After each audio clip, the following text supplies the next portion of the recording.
آج ہم انشاءاللہ کچھ بات دعا کے بارے میں پڑھیں گے، کچھ دعا کی اہمیت کے بارے میں، دعا کے ادب کے بارے میں۔ حقیقت یہ ہے کہ دعا ہم سب کی ضرورت ہے۔ ہم سب انسان کمزور ہیں اور زندگی کے مختلف مرحلوں پر ہم بعض اوقات مضبوط ہوتے ہوئے، سب کچھ ہوتے ہوئے بھی کمزور پڑ جاتے ہیں۔ کبھی کوئی بیماری ہمیں آ کر کمزور کر دیتی ہے، کبھی اولاد کا غم، کبھی مالی پریشانی۔ یہ ساری چیزیں ایسی ہیں کہ جو ہمیں کمزور کر دیتی اور ہمیں کسی سہارے کی ضرورت ہوتی۔ عموماً ہم انسانوں کو اپنا سہارا سمجھتے ہیں، اپنے مسائل بھی ان کے پاس لے کے جاتے ہیں، ان سے حل بھی چاہتے ہیں، لیکن ہم سب کا تجربہ یہی بتاتا ہے کہ بعض اوقات جن انسانوں سے ہم توقعات رکھتے ہیں، ایکسپیکٹیشن رکھتے ہیں، وہ ہماری توقعات پر اس طرح پورا نہیں اترتے۔ وہ ہم سے محبت کرتے ہوئے، ہم سے چاہت رکھتے ہوئے بھی ہماری مدد اس طرح نہیں کر سکتے جس طرح ہم ان سے مدد چاہتے۔ ایسے میں ہمیں ایک ایسی ہستی کے سہارے کی ضرورت ہوتی ہے کہ جو ہمیشہ ہمارے لیے اویلیبل، جو ہماری مدد پر پوری طرح قادر ہو، جو سارے خزانوں کی مالک ہو۔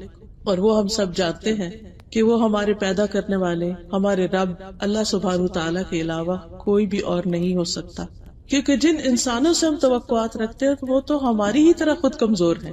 جن مادی سہاروں کو، چاہے وہ مال ہو یا اولاد ہو یا کوئی بھی چیز جسے ہم دنیاوی اعتبار سے طاقتور سمجھتے ہیں یا اپنا سہارا سمجھتے ہیں، وہ سب بھی عارضی ہیں، اور اسی وقت ہمارے لیے مددگار ہوتے ہیں جب اللہ تعالیٰ ان کا وسیلہ بنا دے یا اللہ چاہے تو، اور اگر وہ نہ چاہے تو بہت سی چیزیں ہوتے ہوئے بھی کام نہیں بنتا۔ اس لیے اس بات کی بہت شدت سے ہم سب کو ضرورت ہوتی ہے کہ ہم اللہ سبحانہ تعالیٰ کو پکاریں، اس سے مانگیں، اس سے دعا کریں۔ لیکن بعض اوقات ہم دعا کرنا نہیں جانتے ہوتے، یا ہم شرما جاتے، یا ہم اپنے آپ کو یہ سمجھتے کہ ہم تو بہت گناہگار ہیں، اس لیے ہماری دعا تو قبول ہی نہیں ہوگی۔ شیطان ہمیں ہمارے رب سے مایوس کر دیتا ہے اور ہمیں دعا کرنے ہی نہیں دیتا۔ اس لیے بہت ضروری ہے کہ ہم دعا کی اہمیت کو بھی سمجھیں اور پھر اس کے ساتھ ساتھ اس کا طریقہ بھی جانیں تاکہ ہماری دعائیں قبول ہوں۔ قرآن مجید کی جب ابتدا ہوتی ہے سورۃ الفاتحہ سے، اور ہم سورۃ الفاتحہ کے مضامین پر غور کریں تو ہم دیکھتے ہیں کہ سورۃ الفاتحہ دراصل ایک دعا ہی ہے، اور وہ دعا جو ہے اس میں نہ صرف وہ دعا ہے بلکہ دعا کا ادب اور سلیقہ بھی اس میں سکھا دیا گیا ہے کہ اللہ سبحانہ تعالیٰ سے مانگنے کا سلیقہ کیا ہے۔ تو سب سے پہلے تو یہ کہ اس میں اللہ سبحانہ تعالیٰ کی تعریف کی جائے، الحمدللہ۔ پھر یہ ہے کہ اللہ سبحانہ تعالیٰ کے ناموں اور اس کی صفات کو وسیلہ بنایا جائے۔ اسی لیے ہم کہتے ہیں الحمدللہ، سب تعریف اللہ کے لیے ہے، رب العالمین، جو سارے جہانوں کا رب ہے۔ تو رب اللہ سبحانہ تعالیٰ کا نام ہے، اور اس نام کا ہم وسیلہ دیتے ہیں ایک طرح سے کہ تو ہی ہمارا رب ہے، تو نے ہمیں پیدا کیا ہے اور تو ہماری مشکلات سے خوب واقف ہے۔ اور پھر الرحمن الرحیم، بہت مہربان، نہایت رحم فرمانے والا، کہ ہم جس رب سے اس کے نام کا واسطہ دے کر دعا کر رہے ہیں وہ تو ہر مخلوق سے زیادہ مہربان ہے۔ ایک حدیث میں آتا ہے کہ اللہ سبحانہ تعالیٰ نے جب رحمت کو پیدا کیا تو اس کے 100 حصے کیے، ایک حصہ دنیا میں، دنیا کے لیے، اور 99 حصے آخرت کے لیے رکھے۔ تو یہ دنیا میں جتنی بھی رحمت اور محبت چاہے انسانوں کی طرف سے یا اس کی مخلوق کی طرف سے ہمیں نظر آتی ہے، ملتی ہے، یہ دراصل اللہ سبحانہ تعالیٰ ہی کی ڈالی ہوئی ہے۔ ہماری ماں یا ہمارے بچے یا ہمارے رشتہ دار، ہمارے دوست ہم سے محبت کرتے ہیں تو ان کے دلوں میں یہ محبت اللہ ہی ڈالتا ہے۔ ورنہ آپ نے دیکھا ہوگا کہ انہی رشتوں کے اندر بعض اوقات ایسے لوگ ہوتے ہیں کہ جن کے دل میں ہمارے لیے کوئی قدر نہیں ہوتی، اور وہ اپنے دلوں پہ خود بھی قادر نہیں ہوتے، قابو نہیں رکھتے۔ یہ اللہ تعالیٰ ہی ڈالتا ہے، اور یہ اللہ تعالیٰ ہمیں دراصل دکھاتا ہے کہ اگر کسی انسان کی طرف سے تمہیں کوئی فائدہ پہنچ رہا ہے تو وہ بھی دراصل اللہ تعالیٰ ہی کا دیا ہوا، اور کوئی انسان اگر تمہاری طرف توجہ نہیں کر رہا تو وہ بھی اللہ ہی کے اذن سے۔ تو الرحمن الرحیم اللہ تعالیٰ کے نام بھی ہیں اور اس کی صفات بھی ہیں۔ عام طور پر جو بندوں کے نام ہوتے ہیں وہ ان کی صفات نہیں ہوتی۔ کسی کا جو نام ہوتا ہے اس کو بعض اوقات اس کا مطلب بھی نہیں پتا ہوتا، تو وہ نام اس لیے نہیں رکھتے کہ وہ بندہ ایسا ہے، بلکہ جب بچہ پیدا ہوتا ہے تو اس وقت تو نہیں پتا ہوتا کہ کوئی بچہ آئندہ جا کے کیا کرے گا، اور جو نام ہم اس کا رکھ رہے ہیں اچھی نیت اور اچھی توقع کے ساتھ رکھتے ہیں، لیکن ہمیں یہ نہیں یقین ہوتا کہ بڑا ہو کر وہ یہ کام بھی کرے گا۔ مثلا ہم خالدہ نام رکھ لیتے ہیں یا خالد رکھ لیتے ہیں، خالد کا لفظی معنی عربی میں ہے ہمیشہ رہنے والا. تو اب آپ دیکھیے کہ کوئی بھی انسان ہمیشہ تو رہتا ہی نہیں، تو پھر وہ اس کی صفت نہیں ہے. کسی کا نام ساجد رکھ دیتے ہیں، سجدہ کرنے والا، اور ضروری نہیں کہ وہ بڑا ہو کر نماز ہی پڑھے. کسی کا نام حفیظ رکھ دیتے، حفاظت کرنے والا یا نگرانی کرنے والا. تو اصل نگرانی تو اللہ سبحانہ و تعالیٰ کی. تو یہ جو بندوں کے نام ہوتے ہیں وہ صرف ان کی آئیڈینٹیفیکیشن کے لیے ہوتے ہیں، وہ ان کی صفات نہیں ہوتے. لیکن اللہ سبحانہ و تعالیٰ کے نام جو ہیں وہ اللہ تعالیٰ کی صفات بھی ہیں، اس کے ایٹریبیوٹس بھی ہیں. تو اس کی ان دو ناموں یا اس کی ان دو صفات کے ذریعے ہم اللہ کو واسطہ دیتے ہیں کہ اللہ تعالیٰ آپ بہت ہی مہربان ہیں، بہت پیارے ہیں، بہت رحمت فرمانے والے ہیں، آپ میری یہ دعا سن لیں. پھر تیسرا اس کا نام ہے مالک یوم الدین، مالک، کہ اللہ تعالیٰ ہی مالک ہے. اس دنیا کا مالک بھی وہی ہے اور آخرت کا مالک بھی وہی. جہاں تک دنیا کا مالک ہونے کا تعلق ہے تو وہ رب کا لفظ جو ہے اس کے اندر آ جاتا ہے، رب العالمین. اس کا معنی ہوتا ہے خالق، مالک، مدبر. تو دنیا کے علاوہ ہماری آخرت یعنی مرنے کے بعد کی جو زندگی ہے اس کا مالک بھی اللہ ہی ہے، مالک یوم الدین. تو ہم اس نام کا واسطہ دے کر اللہ سے دعا کرتے ہیں. اب آپ دیکھیے کہ اس میں پیدا بھی اللہ نے کیا، رب بھی وہی ہے، مہربانیاں بھی ساری اسی کی ہے، جانا بھی اسی کے پاس ہے. تو پھر ہم کہتے ہیں ایاک نعبد و ایاک نستعین، صرف تیری ہم عبادت کرتے ہیں، و ایاک نستعین، صرف تجھ سے ہم مدد چاہتے ہیں. تو گویا اپنی عبودیت یا اپنی عبادت کا واسطہ دیتے ہیں کہ اللہ ہم تیری عبادت کرتے، تیرے بندے ہیں، اس لیے تیرے سے ہی مدد چاہتے ہیں، تو ہماری مدد کر. جب ہم بندے تیرے ہیں، عبادت تیری کرتے ہیں، تو مدد بھی تجھی سے مانگیں گے، تو ہماری مدد فرما. اور اللہ سبحانہ وتعالی مدد فرماتا ہے. تو پھر اہدنا الصراط المستقیم، ہمیں سیدھے راستے کی ہدایت عطا کر. یہ سیدھا راستہ جو ہے یہ صرف دین کا راستہ ہی نہیں، دنیا کے بھی جتنے معاملات ہیں ان میں ہمیں صحیح گائیڈنس چاہیے ہوتی ہے. ہم زندگی کے ہر موڑ پر ڈیسیژن لے رہے ہوتے ہیں، بلکہ ہر دن لے رہے ہوتے ہیں، ہر گھڑی لے رہے ہوتے ہیں ڈیسیژن. ہو سکتا ہے یہاں بیٹھے بیٹھے اس وقت ایک طرف آپ بات سن رہے ہوں اور دوسری طرف آپ اپنے دل میں کوئی ڈیسیژن بنا رہے ہیں. وہ ڈیسیژن یہ بھی ہو سکتا ہے کہ اچھا یہاں سے اٹھنے کے بعد مجھے اپنے بچوں کو پک کرنا ہے. وہ یہ بھی ہو سکتا ہے اچھا آج شام مجھے فلاں جگہ جانا ہے، کل میں یہ کروں گی. یہ ڈیسیژن ہی تو ہوتے ہیں، یہ خیالات ہمارے کیا ہوتے ہیں. ہم ڈیسائیڈ کر رہے ہوتے ہیں کہ اچھا آگے کیا کرنا ہے، اور زیادہ تر ہمارا مائنڈ اسی چیز میں الجھا رہتا ہے، اچھا اور کیا کرنا، اور کیا کرنا، اور کیا کرنا. کچھ چیزیں تو روٹین کی ہوتی ہیں، لیکن کچھ چیزیں ایسی ہوتی ہیں کہ جو ہماری مرضی کے خلاف بھی ہوتی ہیں. کچھ چیزیں ایسی ہوتی ہیں کہ جو ہماری مرضی کے عین مطابق ہوتی ہیں، ہماری پسند کی ہوتی ہیں، کچھ ہماری ناپسند کی ہوتی ہیں، لیکن ہمیں کرنی چاہیے ہوتی ہیں. مثلا کوئی ایسا رشتہ دار بیمار ہو گیا جس سے آپ کی کوئی بول چال نہیں، اب وہ بیمار ہے، ہاسپٹلائزڈ ہے. اب آپ کا ضمیر آپ کو کہتا ہے جاؤ اس کی عادت کرو، اس کو دیکھ لو، کیا پتہ زندگی کا چلا ہی نہ جائے دنیا سے.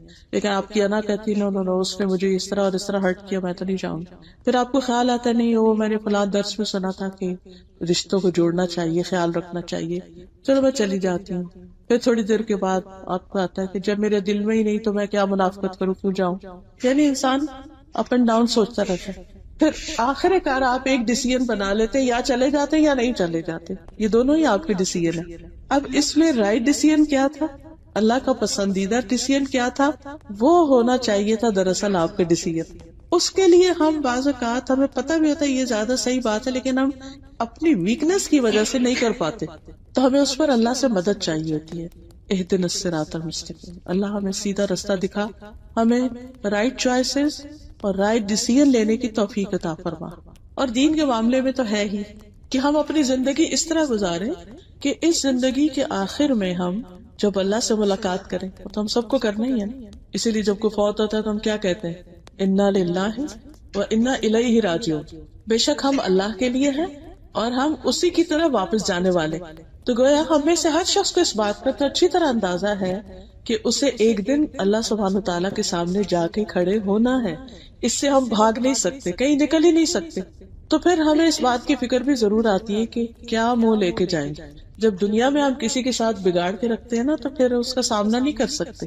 ایک چھوٹا بچہ ہی ہوتا ہے نا، تو اگر ماں کی بات نہیں مانتا یا ماں کے ساتھ کچھ غلط کرتا ہے تو پھر وہ ماں کے سامنے آتے ہوئے کتراتا ہے، شرماتا ہے. تو ہمیں بھی اس بات کی وقتاً فوقتاً فکر تو ہوتی ہے کہ ہم جب فوت ہو جائیں گے، اللہ کے پاس جائیں گے، کیا منہ لے کے جائیں گے. تو پھر بھی ہمارے دل میں ہول اٹھتا ہے تو ہم دعا کرتے ہیں اہدنا الصراط المستقیم، اللہ تعالیٰ آپ ہمیں سیدھا راستہ دکھا دیں. کون سا سیدھا راستہ؟ صراط الذین انعمت علیہم، ان لوگوں کا راستہ جن پر تو نے انعام کیا ہے، غیر المغضوب علیہم، ان کا راستہ نہیں چاہیے جن پر تیرا غضب نازل، جن سے تو ناراض ہوا۔ ہم سے تو انسانوں کا غضب برداشت نہیں ہوتا، اللہ کا کیسے ہوگا؟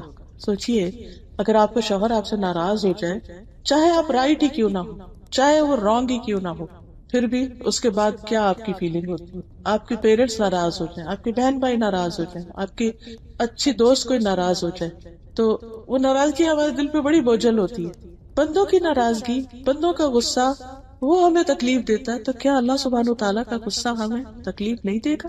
تو ہم یہ دعا کرتے ہیں کہ اللہ تعالیٰ ہمیں اپنے ناراضگی سے محفوظ رکھنا، ہم وہ کام نہ کریں جن کو دیکھ کر تو ہم پر ناراض ہو۔ تھوڑی دیر کے لیے امیجن کیجئے کہ آپ اپنے بچے کو دیکھ رہے ہیں کہ سردی کا موسم ہے اور وہ بغیر کپڑوں کو باہر نکلنے لگے، تو ایک دم آپ پیچھے سے کیا کریں گے؟ کیسے اس کو آواز دیں گے؟ ایک دم شاؤٹ کریں گے، کدھر جا رہے ہو تم، واپس آؤ، کپڑے پہنو، کچھ نہ کچھ اس کے ساتھ کریں گے۔ آپ تو اس سے اتنی محبت کرتے ہیں، آپ کیوں اس پہ شاؤٹ کر رہے ہیں؟ آپ کیوں ناراض ہو رہے ہیں؟ وائی؟ کیونکہ وہ غلط کام کر رہا ہے جو اس کے لیے نقصان دہ۔ کیا اس کا غلط کام کرنا آپ کو کوئی تکلیف دے گا؟ اگر بچہ سردی میں باہر نکل جاتا بغیر کچھ پہنے، آپ کا کیا جاتا ہے؟ بخار تو اس کو ہوگا، سردی تو اس کو لگے گی، تکلیف تو اس کو ہوگی، ہونے دیں۔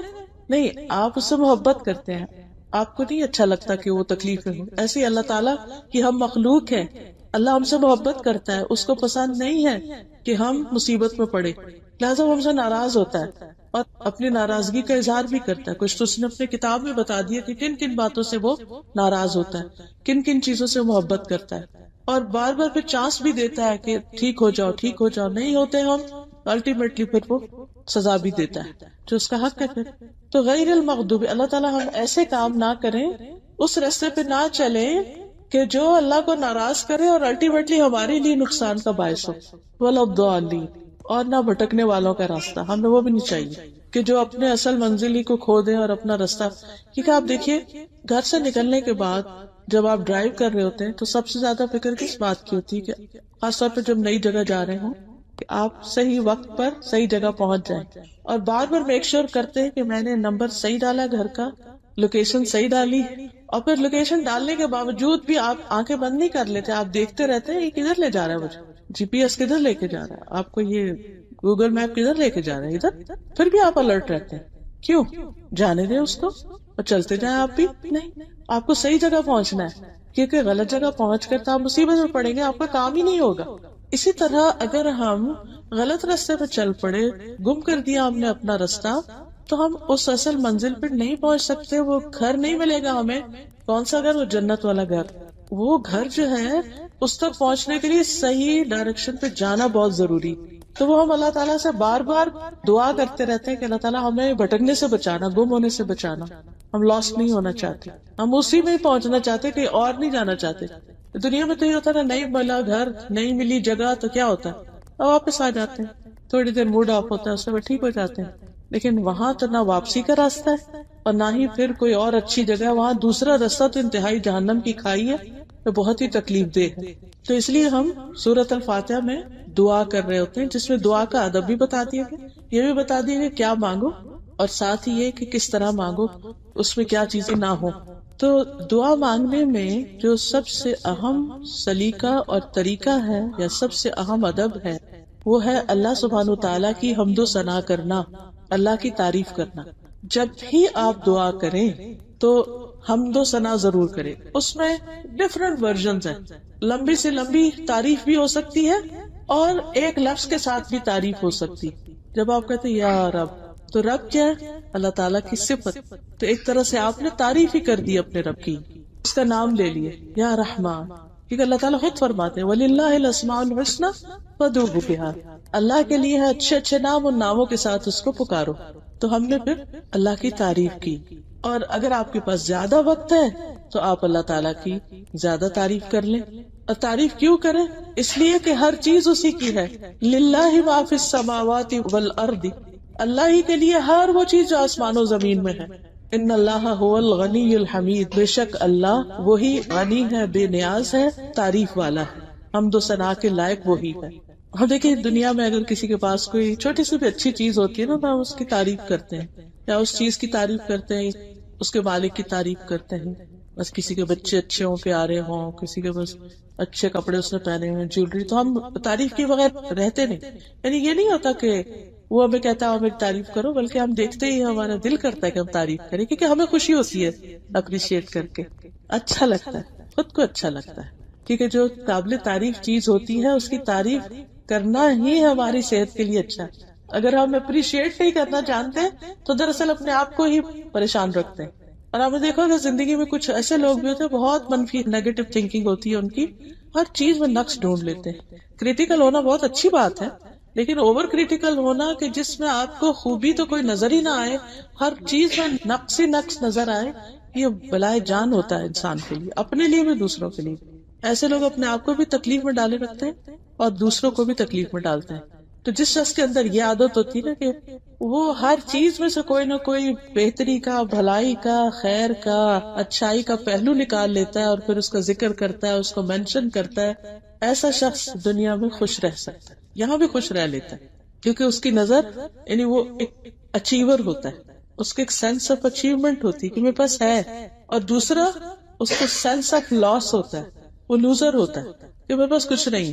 تو انسان جب اپنے پاس ملنے والی نعمتیں یا دنیا میں پھیلی ہوئی اللہ کی نعمتیں اور اچھی اچھی چیزیں دیکھتا ہے تو وہ پھر تعریف کرتا ہے اللہ کی. اور سب سے زیادہ اللہ تعالیٰ ہی اس بات کا حقدار ہے کہ اس کی تعریف کی جائے، اور اس کو پسند بھی بہت ہے.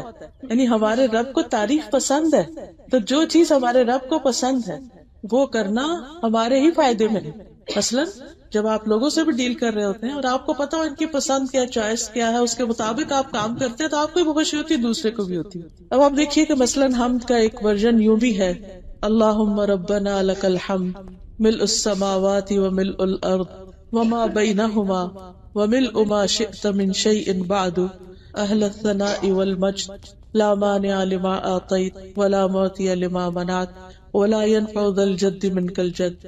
اے اللہ، اے ہمارے رب، تیرے ہی لیے تمام تعریف ہے، آسمان بھر اور زمین بھر. اتنی تعریف کہ آسمان بھر جائے اور اتنی کہ زمین پوری بھر جائے، اور ان دونوں کے درمیان کی وسعت بھر، اور اس کے بعد جو تو چاہے اس کی وسعت بھر لے.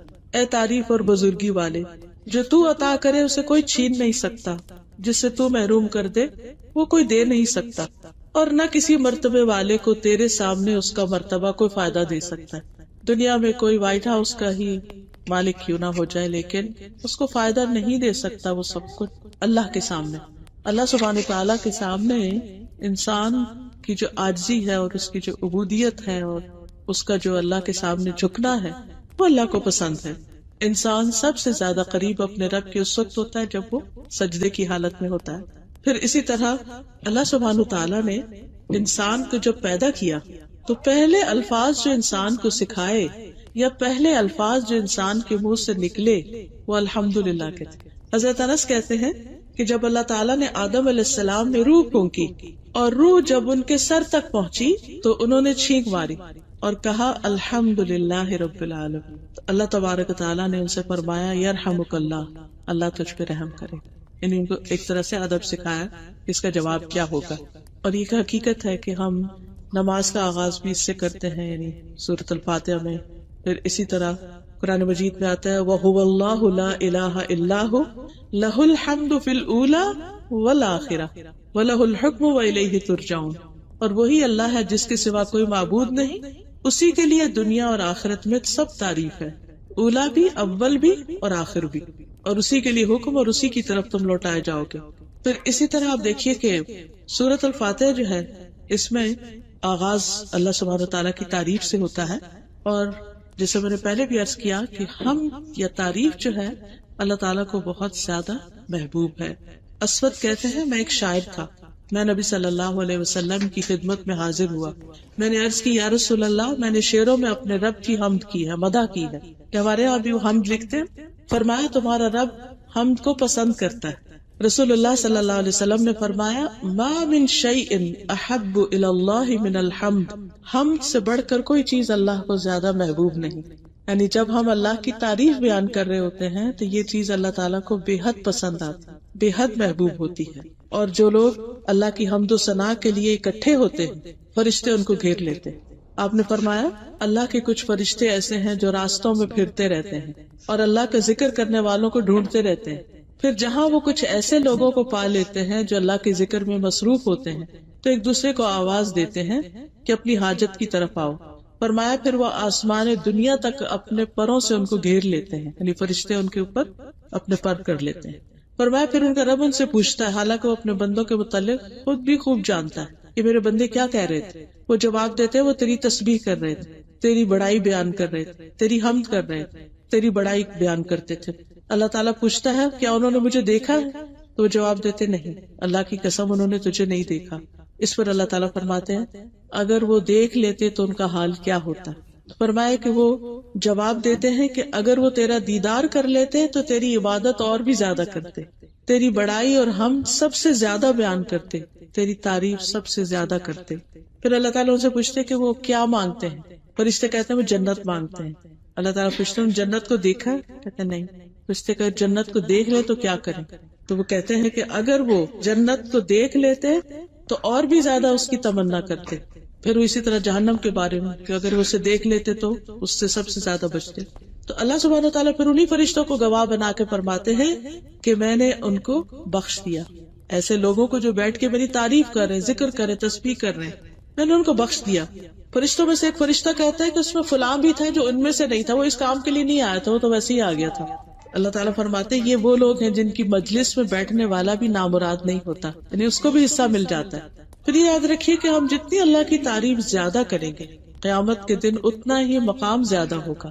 حدیث میں آتا ہے افضل عباد اللہ تعالی یوم القیامت الحمادون، قیامت کے دن اللہ کے افضل بندے وہ ہوں گے جو کثرت سے اللہ کی حمد بیان کرنے والے ہیں، یعنی جو جتنی زیادہ تعریف کرے گا اتنی ہی زیادہ اللہ کی قربت پائے گا۔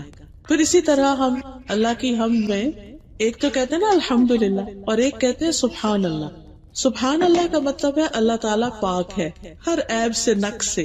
اس سے اس کی حمد یا اس کی تعریف کی کمپلیشن ہوتی ہے، یعنی ایک تو ہے کہ اللہ کی تعریف ہے کیونکہ وہ ایسا اور ایسا ہے، اور ایک یہ ہے کہ اللہ تعالیٰ کی تعریف اس بنا پر کہ اس کے اندر کوئی بھی نقص اور عیب نہیں ہے۔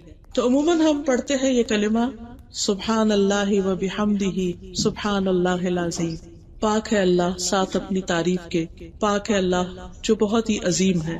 اور یہ جو کلمات ہیں دو، سبحان اللہ و بحمدہ سبحان اللہ العظیم، حدیث میں آتا ہے دو کلمے ایسے ہیں جو رحمان کو بہت محبوب ہیں، اللہ کو بہت پیارے، اللہ کو حمد بہت پیاری ہے نا، تو اس میں کمپلیٹ حمد ہے، سبحان اللہ بھی اور و بحمدہ بھی۔ فرمایا ایسے کلمات ہیں جو رحمان کو بہت محبوب ہیں، زبان پہ بہت ہلکے پھلکے، لیکن قیامت کے دن ترازو میں بہت بھاری ہوں گے۔ تو اس لیے ان کلمات کی ہمیں کثرت کرنی چاہیے، خصوصاً اگر ہم کوئی دعا کرنے لگے تو اس سے پہلے کچھ دفعہ پڑھ لیں۔ اور ہے بھی سبحان اللہ و بحمدہ ایک کلمہ اور سبحان اللہ العظیم دوسرا کلمہ۔ اور پھر یہ کہ زبان پہ بولنے میں مشکل نہیں، کچھ الفاظ ایسے ہوتے ہیں کہ جو مشکل سے ہی زبان پہ چڑھتے ہیں، آپ سب نے نوٹس کیا ہوگا، چاہے اردو کے ہوں، انگریزی کے ہوں، عربی کے ہوں، ان کو پڑھنے میں ہمیں مشکل ہوتی ہے۔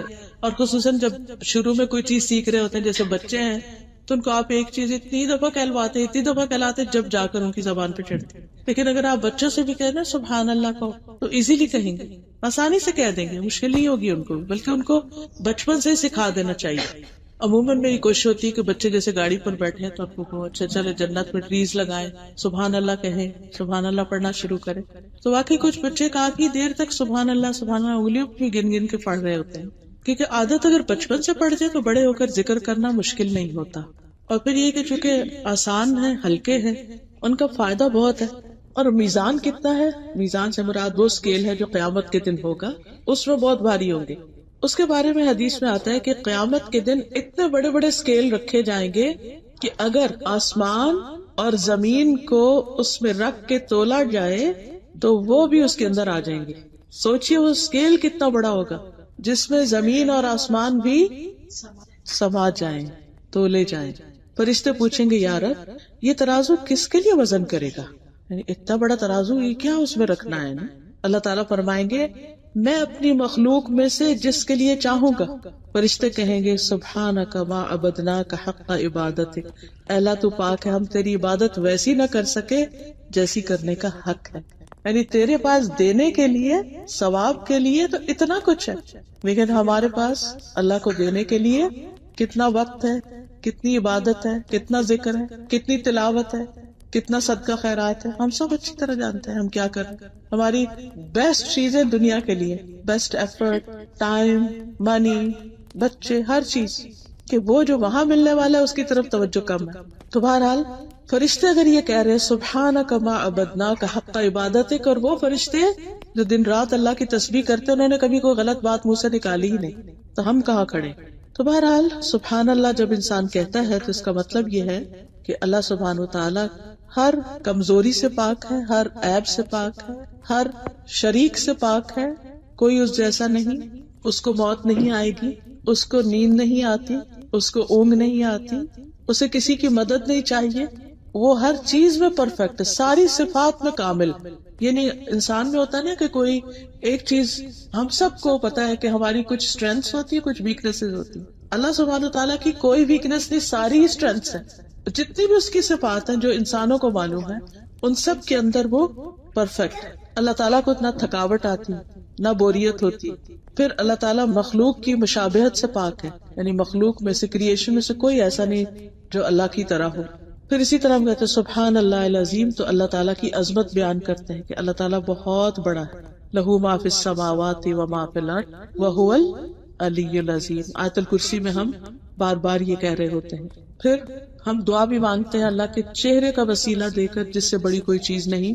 اعوذ بوجہ اللہ العظیم الذی لیس شیء اعظم منہ، کہ میں اللہ کے چہرے کی پناہ لیتا ہوں جس سے بڑی کوئی چیز، عظیم کوئی چیز نہیں، عظمت والی کوئی چیز نہیں. پھر اسی طرح اللہ تعالیٰ اپنی صفات میں عظیم ہے، اپنی قدرت میں عظیم ہے، عرش عظیم کا مالک ہے. جو چیز بھی اس کے ساتھ اس سے متعلق ہے ان سب کے اندر عظمت ہے.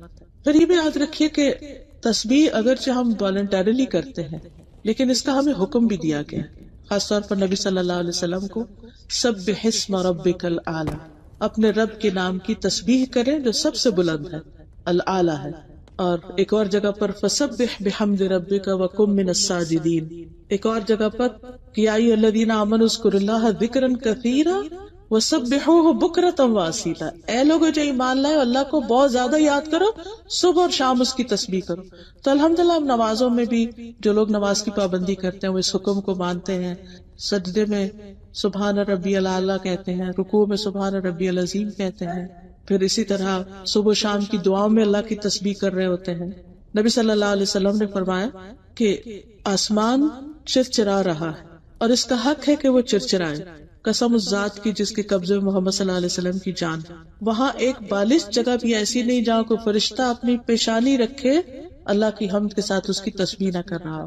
پھر زمین اور آسمان کی ساری چیزیں اس کی تسبیح کرتی ہیں. قرآن مجید میں آتا ہے تسبح لہ السماوات السبع والارض ومن فیہن، ساتوں آسمان اور زمین اور جو اس کے اندر ہے سب اس کی تسبیح کر رہے ہیں، اللہ کی حمد و ثنا بیان کر رہے ہیں. وَإِن مِّن شَيْءٍ إِلَّا يُسَبِّحُ بِحَمْدِهِ وَلَٰكِن لَّا تَفْقَهُونَ تَسْبِيحَهُمْ. کوئی چیز ایسی نہیں کہ جو اس کی تسبیح نہ کرتی لیکن تم ان کی تسبیح سمجھتے نہیں. پھر اسی طرح ملائکہ والملائکۃ یسبحون بحمد ربہم، حاملین عرش جو ہیں، جو عرش اٹھائے ہوئے فرشتے ہیں، الذین یحملون العرش ومن حولہ یسبحون بحمد ربہم، جو فرشتے عرش اٹھائے ہوئے ہیں، جو اس کے آس پاس ہیں، سب اپنے رب کی حمد کے ساتھ اس کی تسبیح کر رہے ہیں. چیونٹیاں اپنے بلوں میں اللہ کی تسبیح کرتی ہیں. پھر اسی طرح تمام مخلوق کے رزق کی کنجی تسبیح ہے. نوح علیہ السلام کی وفات کا وقت جب آیا تو انہوں نے اپنے بیٹے کو نصیحت کی کہ بیٹا میں تمہیں ایک وصیت کرتا ہوں، اور وہ یہ کہ سبحان اللہ و بحمدہ کا ورد کرتے رہنا. بے شک یہ ہر چیز کی نماز ہے اور اس کے ذریعے مخلوق کو رزق ملتا ہے. تو جس کسی کو رزق کی کمی کی شکایت ہو یا رزق کی تنگی ہو اس کو بھی یہ تسبیح خوب پڑھنی چاہیے. پھر اسی طرح جب انسان سبحان اللہ کہتا ہے تو اللہ تعالیٰ فرماتے ہیں تم نے سچ کہا. جب انسان الحمدللہ کہتا ہے تو اللہ تعالیٰ فرماتے ہیں تو انہیں سچ کہا. یعنی اللہ تعالیٰ ہماری بات کی تصدیق کرتا ہے. لیکن اگر انسان اس سے محروم ہے تو بہت بڑی محرومی ہے. حدیث میں آتا ہے کہ جب سورج چڑھتا ہے ساری مخلوق تسبیح کرتی ہے سوائے شیطان میں سے اور اولاد آدم میں سے جو بدترین مخلوق ہیں وہ نہیں تسبیح کرتے، اس وقت سوئے رہتے ہیں۔ جب سورج نکلتا ہے تو اس وقت سونا بہت ناپسندیدہ ہے۔ آپ نے دیکھا ہوگا جو ہی سورج کی کرنیں نکلتی ہیں پرندے بولنا شروع ہو جاتے ہیں، تسبیح شروع کر دیتے ہیں، باقی مخلوق بھی تسبیح کرنے لگتی۔ اللہ کی مخلوق میں سے جو بدترین لوگ ہیں وہ اللہ کی تسبیح نہیں کرتے، باقی سب لگ جاتے ہیں تسبیح کرنے۔ پھر یہ بھی یاد رکھیے کہ یہ اللہ کا چنا ہوا کلام ہے، اور رسول اللہ صلی اللہ علیہ وسلم نے فرمایا تم لوگ اللہ کی عظمت کا جو ذکر کرتے ہو، یعنی تسبیح، تحلیل، تحمید، یہ عرش کے گرد گھومتے رہتے ہیں۔ ان کلمات کی بھنبھناہٹ ہوتی جیسے شہد کی مکھیوں کی بھنبھناہٹ، اور یہ کلمات جو ہیں اپنے ذکر کرنے والے کی وہاں یاد دلاتے ہیں۔ کیا تم میں سے کوئی نہیں چاہتا کہ اس کے لیے کوئی ایسا ہو یا ہمیشہ اللہ کے ہاں اس کی کوئی یاد دلاتا رہے؟ جب تم تسبیح کرتے ہو تو تمہارا ذکر ایک طرح سے وہاں پہنچا ہوا ہوتا ہے، اور اللہ تعالیٰ اس بندے کو پھر یاد کرتے ہیں۔ رسول اللہ صلی اللہ علیہ وسلم نے فرمایا میرا یہ کلمات پڑھنا مجھے ہر اس چیز سے زیادہ پیارا ہے جس پہ سورج طلوع ہوتا ہے۔ سبحان اللہ والحمد للہ ولا الہ الا اللہ واللہ اکبر۔ اور جب انسان یہ تسبیح پڑھتا ہے الحمدللہ میزان کو بھر دیتا ہے، سبحان اللہ الحمدللہ بھی میزان کو بھرتے ہیں، یہ جو زمین اور آسمان کے درمیان کی جگہ اس سب کو ثواب سے بھر دیتے ہیں۔ پھر اسی طرح انسان کے جہاں ایک طرف نیکیاں ملتی ہیں وہاں دوسری طرف گناہ بھی مٹائے جاتے ہیں، خطائیں مٹا دی جاتی ہیں، گناہ جھڑ جاتے ہیں۔ آپ نے فرمایا بے شک الحمدللہ و سبحان اللہ ولا الہ الا اللہ واللہ اکبر کہنے سے بندے کے گناہ اس طرح جھڑتے ہیں جس طرح درخت کے پتے۔ آپ ایک ایسے درخت کے پاس سے گزر رہے تھے جو سوکھا ہوا تھا، جیسے فال میں گرتے ہیں۔ سورج غروب ہونے سے پہلے 100 دفعہ سبحان اللہ کہنا جو ہے یہ 100 اونٹوں سے بہتر ہے، یعنی انسان کو 100 اونٹ مل جائیں اس دولت سے بڑی دولت ہے اگر کسی کو توفیق ہو جائے کہ عصر کے بعد 100 دفعہ سبحان اللہ کی تسبیح کر لے۔ پھر اسی طرح سارے جوڑوں کا صدقہ ہے سبحان اللہ پڑھنا، الحمدللہ پڑھنا، یہ سارے جوڑوں کا صدقہ جو کہ ہر روز ہمارے جسم پر لازم ہوتا ہے۔ پھر اسی طرح انسان اپنے اس ذکر کی وجہ سے باقی سب لوگوں سے درجوں میں آگے چلا جائے گا، جس کا درجہ جتنا زیادہ ہوگا۔ پھر یہ بھی یاد رکھیے کہ دل کی گھٹن اور تنگی کا علاج ہے یہ۔ جب انسان کا دل اداس ہو، پریشان ہو، غم ہو، فکر ہو، خوف ہو، تو اس وقت انسان کو یہ تسبیح پڑھنی چاہیے۔ رسول اللہ صلی اللہ علیہ وسلم نے فرمایا جو شخص رات سے خوف کھائے کہ وہ اسے پریشان کرے گی، یا مال خرچ کرنے سے بخل کرے کہ اتنا نہیں ہے کہ وہ صدقہ کرے، ہے بھی تو دے نہیں پاتا، یا دشمن سے مقابلہ کرنے سے ڈرے، تو چاہیے کہ وہ اس قول کی کثرت کر دے سبحان اللہ و بحمدہ، یعنی ان ساری چیزوں کو کمپنسیٹ کر دے۔ تسبیح دن کے کسی بھی وقت کی جا سکتی ہے، لیکن خصوصاً صبح اور شام، اور صبح اور شام کے اذکار کے شروع میں۔ پھر نمازوں میں اور نمازوں کے بعد 33 دفعہ سبحان اللہ، 33 دفعہ الحمدللہ، اور 34 دفعہ اللہ اکبر، یا لاسٹ ٹائم 33 کے بعد لا الہ الا اللہ وحدہ لا شریک لہ لہ الملک ولہ الحمد وہو علی کل شیء قدیر۔ اور ہر نماز کے بعد جو ان کلمات کو پڑھتا ہے وہ کبھی محروم نہیں ہوتا، یعنی اس کے لیے خیر و بھلائی لکھتی جاتی ہے۔ پھر اسی طرح مجلس کے اختتام پر بھی بات ختم کرتے ہوئے اللہ کی تسبیح کرنی چاہیے۔